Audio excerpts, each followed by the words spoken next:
The following is a podcast with Heidi Blake. She's a writer at The New Yorker, author of 2 books, and recently wrote the most amazing magazine piece about the carbon offsetting market and some of the greenwashing schemes at its core.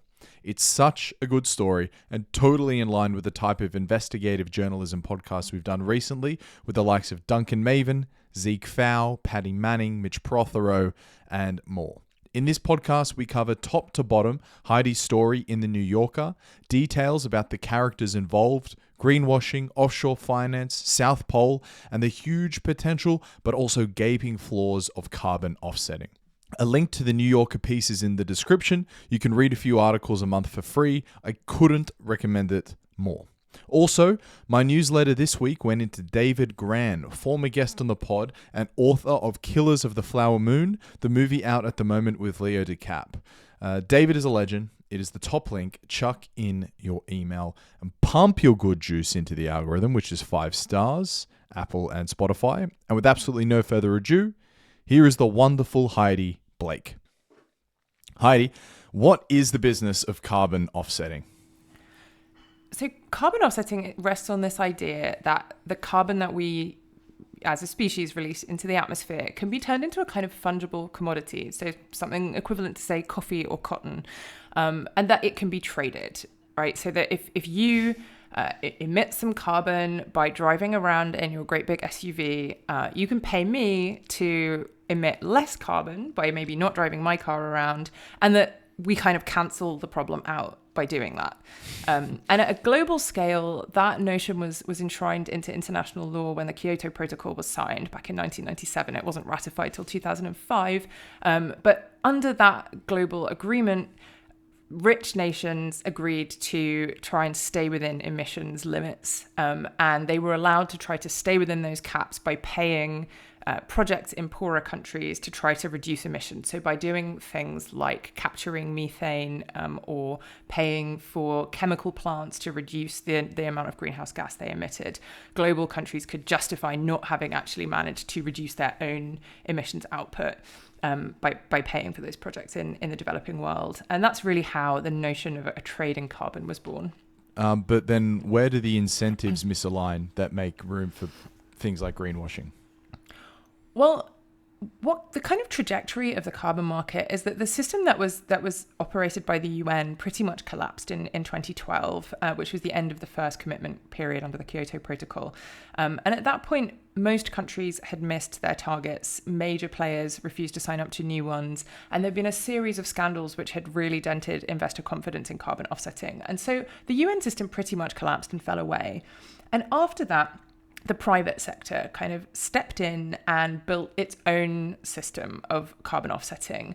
And that is what's known as the voluntary carbon market. And this is where things get really difficult and problematic, because the voluntary carbon market exists to sell carbon offsets to brands that want to reduce their emissions for reasons of ethics or often more likely public relations.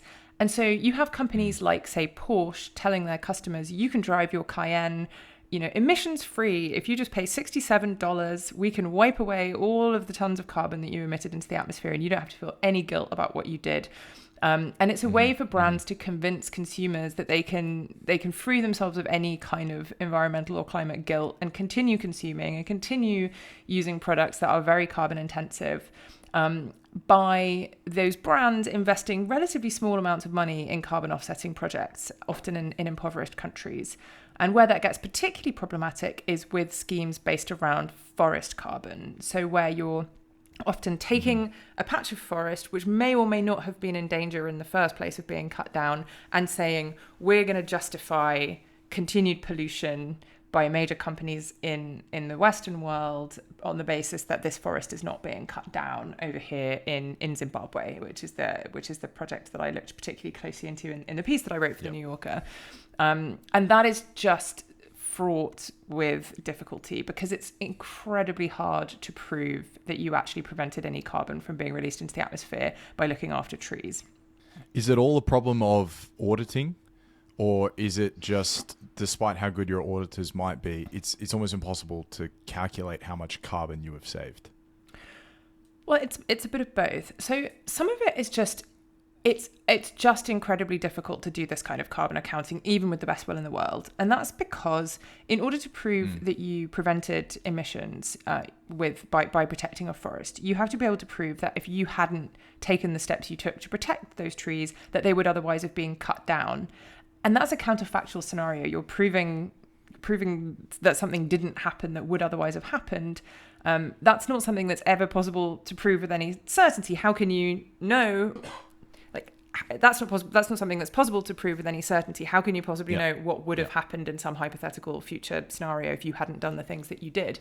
Then there are all kinds of other problems, one of which is the problem of permanence. So greenhouse gases, once emitted, tend to linger in the atmosphere for thousands of years, whereas most forest protection schemes that are used as a basis for carbon offsetting last a few decades. And so you might protect those trees for 30 years, and then someone might come and burn them down, and all that carbon gets released into the atmosphere. And so the whole thing is kind of null and void at that point. And then there are other issues. So leakage is a problem. So say you drive the agents of deforestation out of one patch of forest, they're probably just going to go and find some other trees to cut down somewhere else. Right. And that's very difficult to control for. And so it's just very difficult on first principles just to figure out a way to accurately account for this. And then partly because of that ambiguity in that accounting, it's also very easy for developers of these projects to find ways to game that system and to inflate the amount of carbon that their projects claim to have saved. But that's particularly, you're talking about the project you covered, which is like an anti-deforestation project. People are probably familiar with like, buy this chocolate and we'll plant a tree in the Amazon or something like that. What are the other schemes that are available in the voluntary carbon offset market that are not forest related? Like, how are other ways people are calculating some offset of carbon? So there are all kinds of other schemes in existence. Nature-based projects of the sort that I wrote about for The New Yorker are the most common kind of voluntary offset available.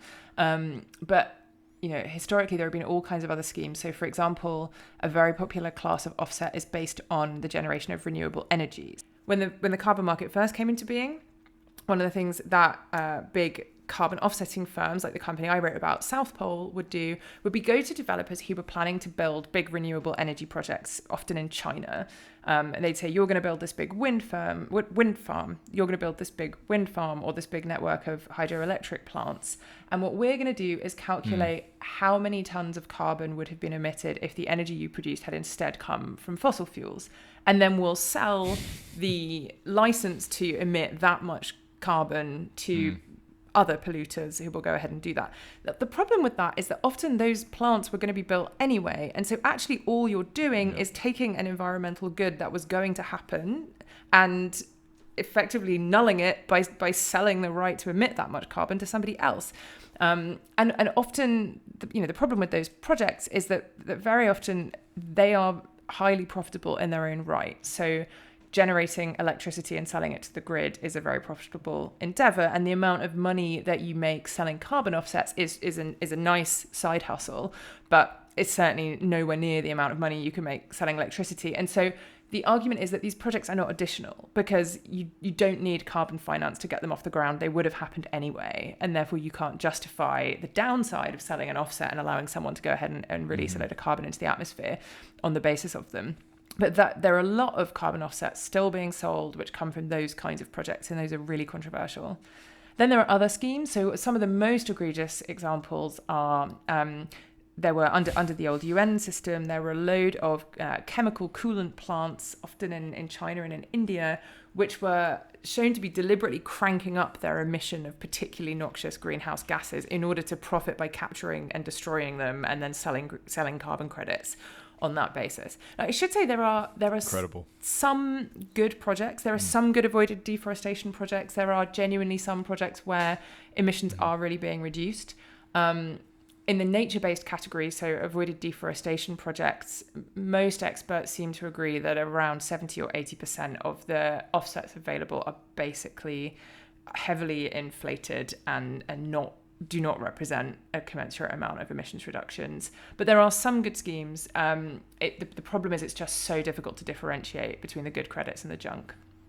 Yeah. those examples of the Indian and Chinese chemical plants intentionally producing more of this bad gas just to capture the difference in the carbon offset, it made me think of the Charlie Munger quote that you show me the incentive and I'll show you the outcome. Right. And this might be a very cynical take. You tell me what you think about it, but how much of this entire market is just some super creative accounting by a bunch of finance guys to create another product that they can trade and take advantage of it being a new market and an extremely difficult market to, say, audit. And then lots of difference can be made there.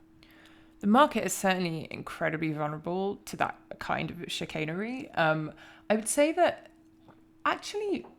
Chicanery is such a good word. Well, I think from the reporting that I did on this, a lot of the people who started out in this market when it first came into being back in the early aughts were genuinely committed environmentalists who saw an opportunity to try to build a mechanism that would drive a lot of money to climate action projects in the global south. And the idea is that this mechanism takes money out of the pockets of some of the worst polluters in the world and sends it to where it's most needed, to the front lines of the crisis. There's a lot of virtue in that notion. But the difficulty is that a lot of those people over time, as they struggled to grow their businesses, as they struggled to scale, as they struggled to build, as they struggled to build the ability to have more impact, kind of lost sight of the original mission and became increasingly focused on maximizing revenues in a way that means that, of course, there is a misaligned incentive to just try to generate as many credits as you possibly can and sell them in order to make more money, in order to grow your business. And, one of the experts I spoke to said, people are able to generate almost as many credits as they want to and sell them without going to jail. And so there's a huge incentive to do that. And nobody's really stopping that from happening. And so that's what's happening on a very wide scale. That's the exact journey of Heuberger and South Pole, right? From your piece, the forces you just explained. You start off with great intentions, but then you realize just how much money's on the table if you maybe bend your ethics a little bit.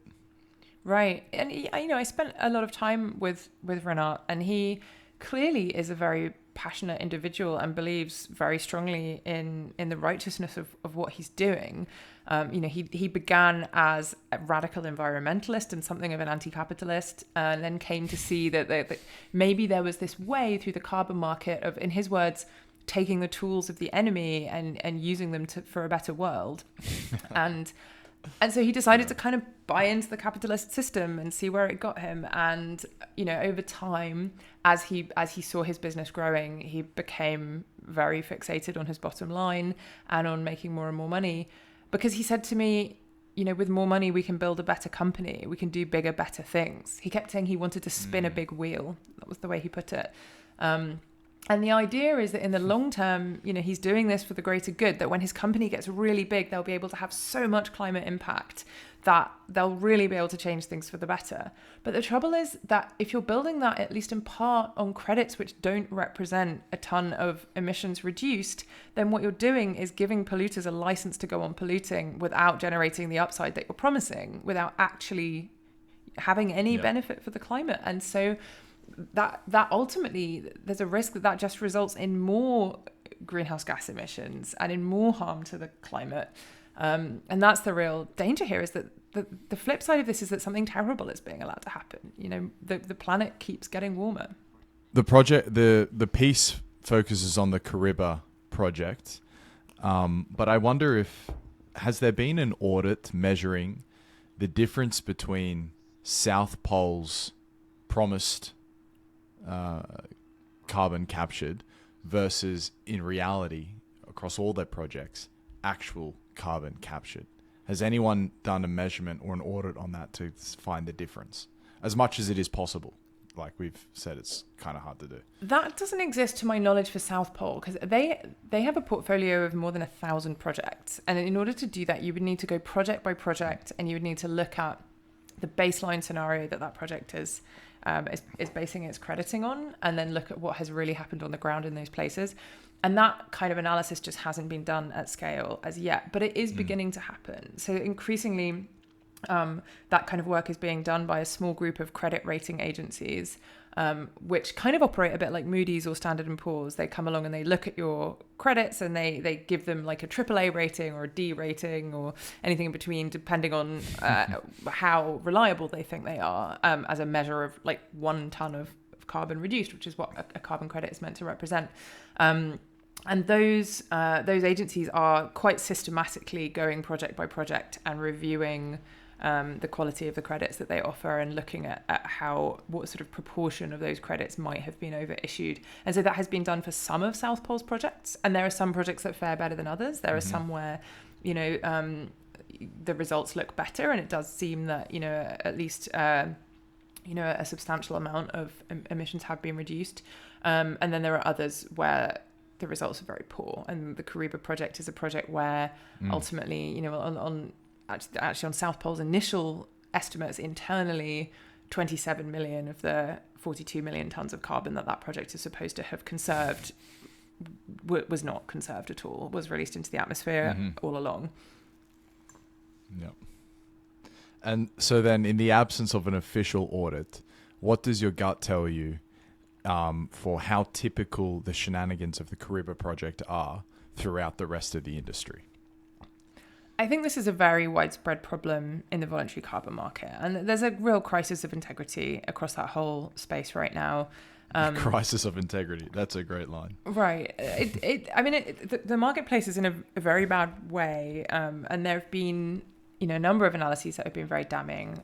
So most of the carbon credit rating agencies in existence have concurred that around 2/3 of the forest carbon credits in existence have been overissued and are not reliably based on a ton of carbon that has been conserved. There have been efforts more recently to introduce tighter standards for the industry. The difficulty is that there is no official regulator, and so all of these initiatives are voluntary and have no official remit. But the 2 new initiatives that have emerged in order to try to impose some guidelines on the way credits are sold have... An analysis came out recently which suggested that 95% of the credits in existence would fail to meet those standards. So there are very few high quality credits available, and most of the existing projects are likely to be overissuing. And that's a huge problem, because I think for people who are trying to figure out, is there a way to save the carbon trade, to the extent that it is, by some, many people consider that the carbon market is the best way to drive finance at scale to particularly the effort to save our remaining forests. It's very difficult to monetize a forest without cutting it down. And the majority of standing forests are in the global south. And, there are many people of the view that why is it fair that people in the USA or the UK or across Europe we've raised most of our forests to the ground in the name of industry and agriculture? Why are we saying to people in the global south that they can't do exactly the same thing?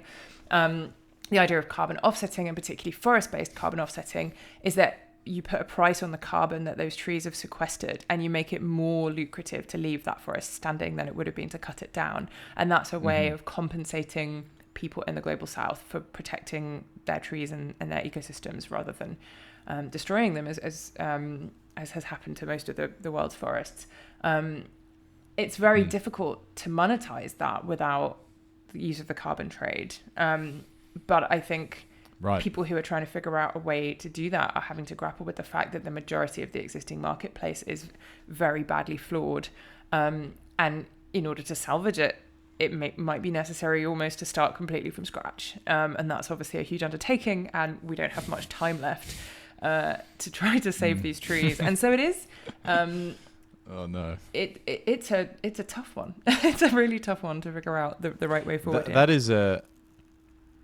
is a super fascinating insight. That although there might be grift and scams riddled throughout this voluntary carbon market industry, there is an unintentional like second, third, fourth order effect, which is good, that you are, as you say, providing more of an economic incentive to keep the trees standing than having just felled them and planted soy fields or something. So that's, I wonder if, we can't know for sure, but maybe when measuring the trade-off, all the downsides of the voluntary carbon market might actually be worthwhile in the long term, just because it stops the felling of so many trees.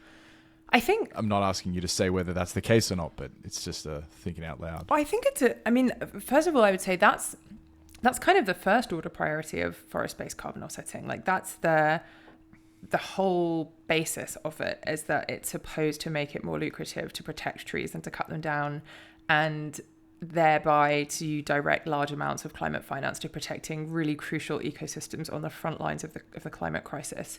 And that, it would be hard to conceptualize a more noble or worthy goal in this moment than that. The difficulty is that it's so fraught with complexity and so easily corrupted as a system. But I think many people who have tried to build that system have really worked hard to do it because they believe that it's the only way to save those forests. I think the people who continue to be proponents of that system, so Verra, which is the standard setter for the voluntary carbon market, points out that although many estimates have found that the majority of the credits that it has certified to forest carbon projects are likely inflated, or by some estimates completely worthless, they point out that most of the forests that their projects protect are still standing despite major commercial pressures to cut them down. Right. I think it's a little more complicated than that, in part because often the low-hanging fruit, if you're a forest carbon developer, is not to go and find a forest that is seriously threatened by sophisticated agents of deforestation. It's to go find a forest that nobody was going to cut down anyway, and then to draw a ring around that and say we're protecting this bit of forest. And that's the problem with a lot of existing forest carbon schemes, is that when you look into it, it's not clear that these forests would have been cut down without the intervention of the project. Meanwhile, forests that always were under threat continue to be destroyed because it's more difficult to protect them and therefore less lucrative to protect them. And so there are all kinds of complicating factors here. But I think almost everyone agrees that, at least in principle, this is a noble idea. It's just that it's so fiendishly difficult to get it right. Right. Hence the reason why some people suggest just burn it all down and start again, because it is ultimately worthwhile. We just haven't gotten it right this first time around. Right. And some people are looking for ways to do that. I think there are a lot of seasoned experts in this space who are kind of shaking their heads at that suggestion and saying we've been trying to do this for nearly 30 years and it's not working. And it's actually doing more harm than good, and we need to stop, and we just need to focus full square on efforts to reduce our reliance on fossil fuels and stop trying to effectively extend the carbon budget by coming up with all kinds of clever accounting tricks that are designed to make us feel better about continuing to drive around in our Porsches and continuing to fly around the world and so on. This is just a dangerous distraction. I think that's what a lot of people feel. And it's certainly a mechanism that has been very cynically exploited by certain bad actors who are more interested in maximizing profits and in maximizing the number of credits they can claim for than they are in genuinely saving those trees or having a real lasting climate impact. You've referred many times to the global south. Could you say more specifically where all of these projects are located?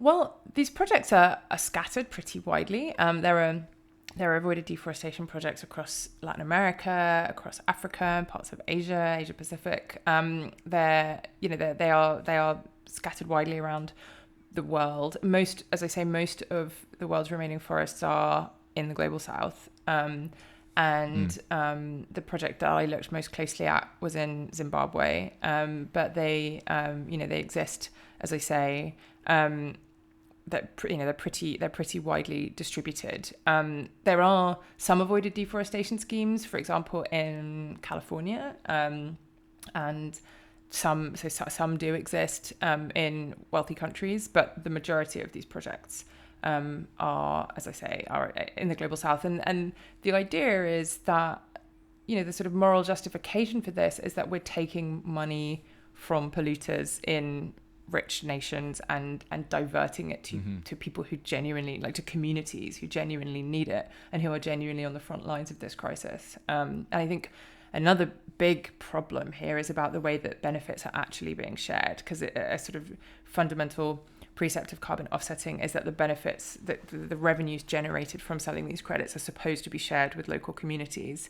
And that often is not truly the case. It might be interesting to open up on one of these projects. So the project I focused on for this article was called the Kariba project. And it's a really interesting object lesson in how the forest carbon market works. So the way this came into being was that a white Zimbabwean developer called Steve Wenzel, his main business was he was an offshore financier who'd started investing in gold mines, he acquired, let me say that again. So he acquired a parcel of land from a debtor who'd failed to repay a large loan. He didn't know anything about carbon offsetting. He said to me, "I'm not a tree scientist. I don't know anything about this."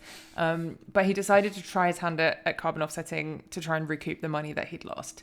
And he found South Pole through Google. And so he gets in touch with South Pole and says, "Look, I have this patch of woodland. I want to try carbon offsetting." And South Pole sends a team out to assess the possibilities.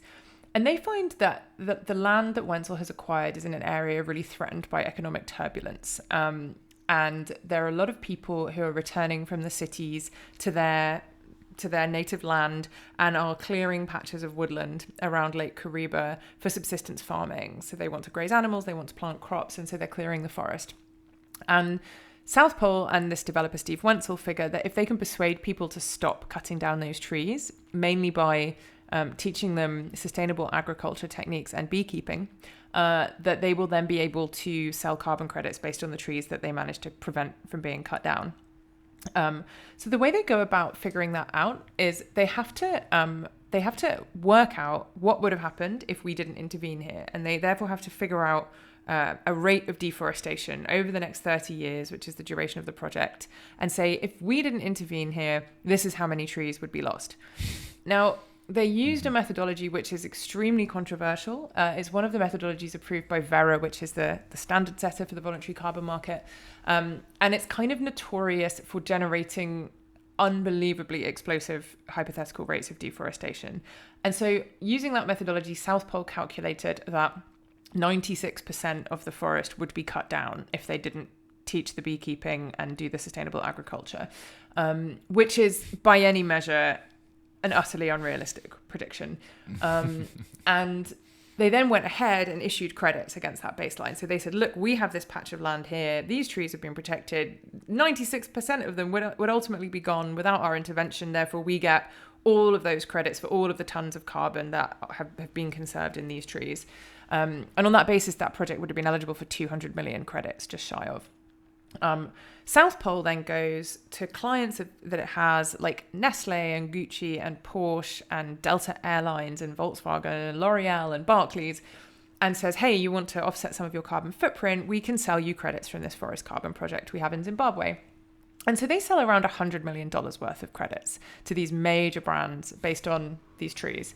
But then what happens is they basically begin to realize, oh, wait, our prediction of how many trees were going to be lost was way out. So they have to check that prediction every 10 years against an unguarded reference area that's kind of similar to the Kariba project area in the surrounding region. And they can see that although they've predicted this explosive rate of deforestation, there aren't that many trees being cut down in the reference region. And so they realize we're massively over-issuing credits here. Actually, we've said that in the first 10 years of the project, we managed to conserve 42 million tons of CO2. It's actually more like 15. And the remaining 27 million tons of carbon we were supposed to have protected weren't actually conserved. They actually, we didn't actually achieve anything. But the trouble was they'd already sold many of those credits to these big customers, Porsche and Volkswagen and so on. And that's the problem South Pole landed itself in. So you end up in this position where consumers who believed that they were getting a carbon neutral product and maybe paid extra for that, or maybe chose to go with, with this brand over that brand because they believed that they were investing in something green, were actually just paying for hot air. It wasn't real. And South Pole knew for a period of time that what they were selling wasn't real, and they kept on selling it. Amazing. That was such a perfect summation of the story. Oh, good. Sorry if it was a bit long. Feel free to cut it ruthlessly. No, it was, I mean it, like, perfect. Okay.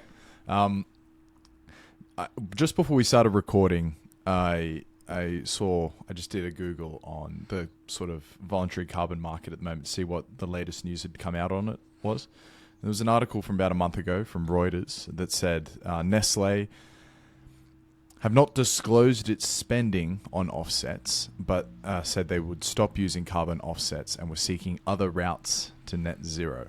So I just would love to know if you have any sort of instinct as to the dollar amount, how much the brands you just brought up, Gucci, Porsche, Volkswagen, Delta, Barclays, Nestle, how much money was actually spent inflating this hot air balloon?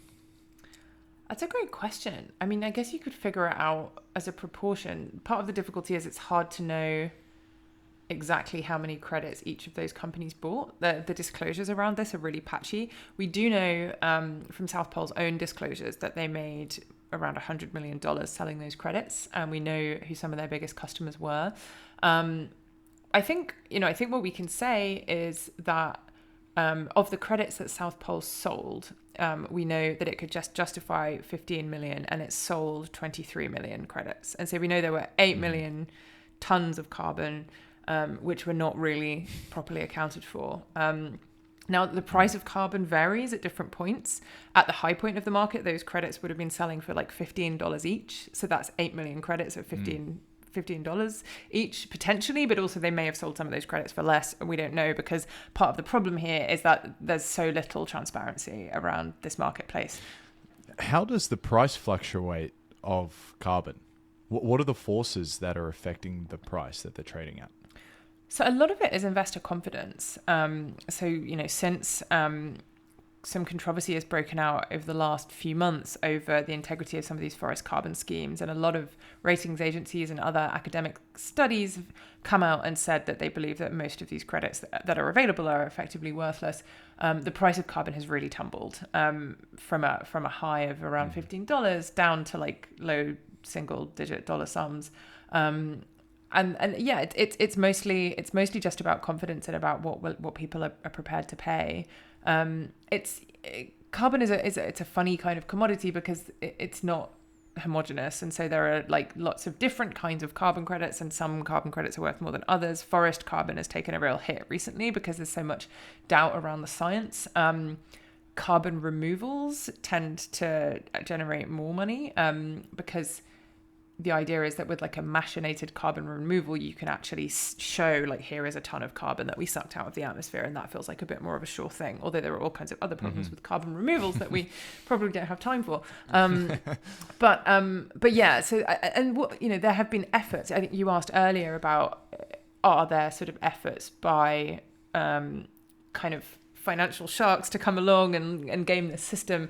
There are certainly widespread efforts to try to create what would effectively be a sort of stock market for carbon credits. There was an initiative called the Task Force for Scaling Voluntary Carbon Markets, which was launched in 2020 by Mark Carney, who's the former head of the Bank of England and the Bank of Canada.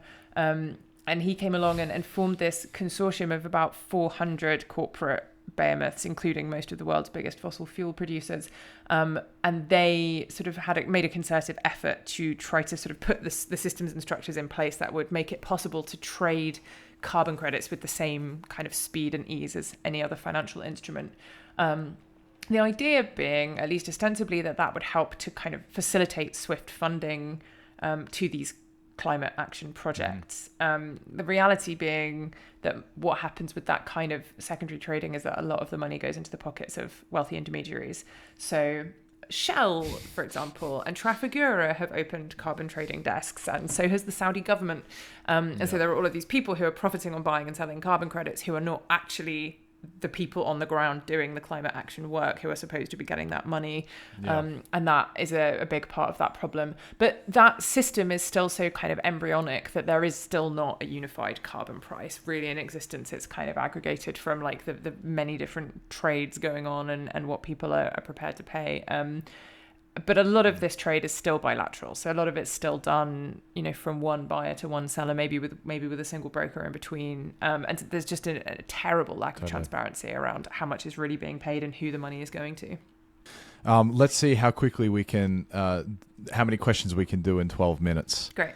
Are you, in your research for this story and just having absorbed many anecdotes from being in this world, of the voluntary carbon market, did you ever hear about these companies whose business model is calculating the carbon consumption within a company's supply chain? What do you think about them? Is it legit? I mean, I think that that's a helpful service to be able to provide to help people figure out the carbon. But is it suffering from the same problem that the auditors have for these existing projects we've already been talking about? What are they actually calculating? How accurate is it what they're actually calculating? And is it just another form of greenwashing? I think that those are great questions. I mean, I think it's very difficult to make accurate calculations, particularly across a convoluted supply chain. And I think that any conclusions that are drawn from those kinds of calculations need to be very conservative because of those difficulties. And, when I've spoken to people sort of integrity who work in that space, they are very clear that these are kind of guidelines only, and we can't be certain about it, and that we need to be very conservative in our estimations, and heavily, and kind of overcompensate basically because it's because it's hard to be accurate about this. I do think it's a useful thing to be thinking about and be grappling with, and it's better to be thinking about that and trying to figure that out than not thinking about it at all. But I think it's fraught with complexity for sure. Yeah, what do you think about that?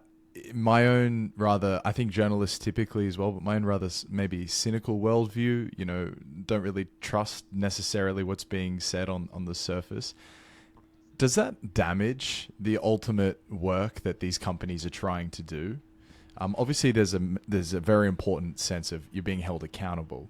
But how much of the cynicism just saying, you can never figure that out, it's too hard, it's too complex? Yeah. I think that certainly the kind of scrutiny and criticism of greenwashing is, creating some reticence on the part of companies to be too sort of hasty about making claims of carbon neutrality based only on offsetting or based on kind of flimsy decarbonisation programs. But I think that's a good thing. I think, I don't think that sort of easy catchphrases are very useful at this moment. I think we obviously need deep and meaningful action, and so I think that the scrutiny is healthy. And I think I know that for myself as a consumer, as part of what got me interested in this story, I don't know if any of us in our busy lives have the time to be analyzing the supply chain of every single company whose products we buy. Impossible. It's exhausting and impossible. And so you kind of want to believe that when you buy a product that says carbon neutral all over it, that that you can trust that means something, and that you can feel a little bit better about yourself. And what I found kind of enraging as I looked into this was that you can't trust that often. Very often that's based on, at best, flimsy science, and at worst, cynically inflated claims. And that is frustrating as a consumer because it places the burden on us as individuals to try to figure this out. And goodness knows, if highly sophisticated consultancies are struggling to figure out the greenhouse gas emissions of a company's supply chain, how on earth are we supposed to do it as individuals? And that's why there needs to be some kind of global regulation here, because we can't expect people to regulate themselves. And I think that's the thing I most take away from this story, is that the big problem here is the singular failure of international governments to come up with binding agreements that actually prevent this sort of behavior and that incentivize companies and countries to genuinely decarbonize without resorting to inflated claims with very little backing in reality. It's kind of devastating to come to that reality, as you just talked about. You just want to trust that what they say on the package, one tree is going to be planted in the Amazon, is actually going to happen. Yeah. I had on Mikey Mistrati, a Danish journalist recently, who's done a lot to uncover slavery within the cocoa supply chain. Wow. And it's just devastating because Fair Trade Alliance, Rainforest Alliance, you just can't trust it. It turns out that with very, very little effort, he just went like 1 or 2 layers down, because it's always a bunch of farms sell to one broker. Broker collects a bunch of those. And there was evidence not only of, say, slave labor, but like kidnapping and like the worst of humanity in a Lindt chocolate bar. Wow. And it's almost inescapable. But then the next step is, I'm still eating chocolate. Yeah. And so there is maybe a super, again, sort of cynical, devastating conclusion when you come to that, can come to this devastating conclusion that consumers, if they are far enough removed from the problem, are not willing to change their behavior. Right. Which is kind of a depressing conclusion to come to, but nonetheless, I think maybe a true one.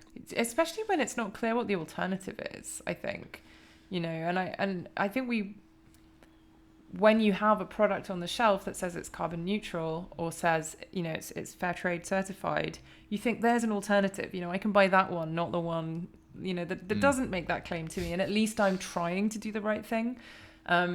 When all of that falls away and you realize that there's sort of no certainty around any of this stuff, that's very bewildering, as an individual trying to navigate this complex moment in time. And that for me is part of why I particularly wanted to write this story, because it feels like there's a real betrayal of trust of the public and of people who are trying to do the right thing in their day-to-day lives, and being duped.